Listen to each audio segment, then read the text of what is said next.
মেঘলা মেঘলা মারা গেছে।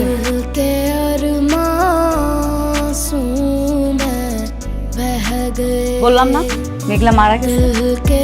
আমি হলাম শালিমা সুলতান। হ্যাঁ জানি তো তুমি শালিমা, কিন্তু তুমি তো আমার কাছে আমার মেঘলা, আমার ভালোবাসা।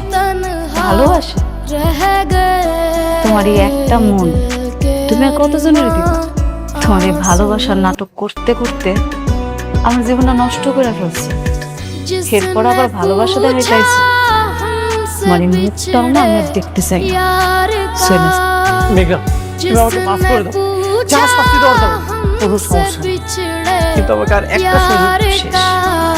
অনেক তোমার মনে আছে আমার পেটে যখন সন্তান ছিল তখন আমি তোমার বারবার করে বলছি, অনেক এটা তোমার সন্তান, সন্তানদের স্বীকৃতি দাও।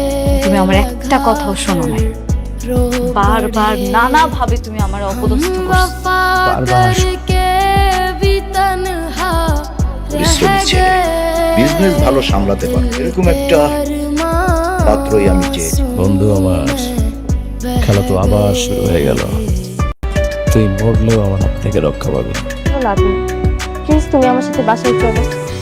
তোমার এই অবস্থা দেখে আমার বুকটা ফেটে যাচ্ছে। জাস্ট একটা বার মেঘলার জায়গায় দাঁড় করে দেখো।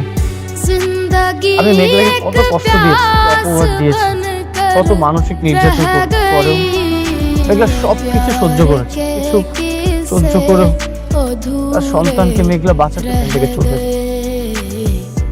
বসে না বাবা, ভালো লাগছে না, আমি রুমে যাই। কি বলবেন বল। থেকে বোমা, আমি এমন একটা কাজ করে ফেলেছি, আমি কিভাবে বলি। এত আমতামতা কেন করছো? যা বলবেন সরাসরি বলুন। মানে হয়েছে কি বেশে, বৌমা তো তার সংসারটা নিয়ে খুবই উদ্গ্রীব ছিল। ওদিকে অনেকের আগের বউ, মানে মেঘলার যদি বাচ্চা হয় তাহলে তো অনেক আর কখনো ওই বৌমার ঘরে ফিরবে না। তাই আমি তাই আপনি কি? ওই আপনি মতির মা। ও আচ্ছা আচ্ছা, আপনি তো এই বস্তির সবার ওই যে বাচ্চা হওয়ার কাজটা করেন, মানে দাইমার কাজটা করেন। আমি মেঘলা যখন বাচ্চা হবে, মেঘলার বাচ্চাটা সাথে নিয়ে আপনি আমার এগিয়ে দেবেন। আমি একটা মরা বাচ্চা একটা এগিয়ে দেবো, আপনি খালি করবেন যে ওই মরা বাচ্চা, ঠিক আছে?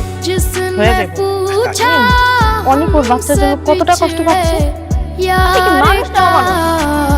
এত বড় একটা জঘন্য কাজ কিভাবে করলেন আপনি? বৌমা, আমি তো তোমার জন্য এগুলো করছি। সেদিন তুমি এমন ভাবে কান্নাকাটি করতেছিলাম, আমার নিজের কাছে খুব খারাপ লাগতেছে।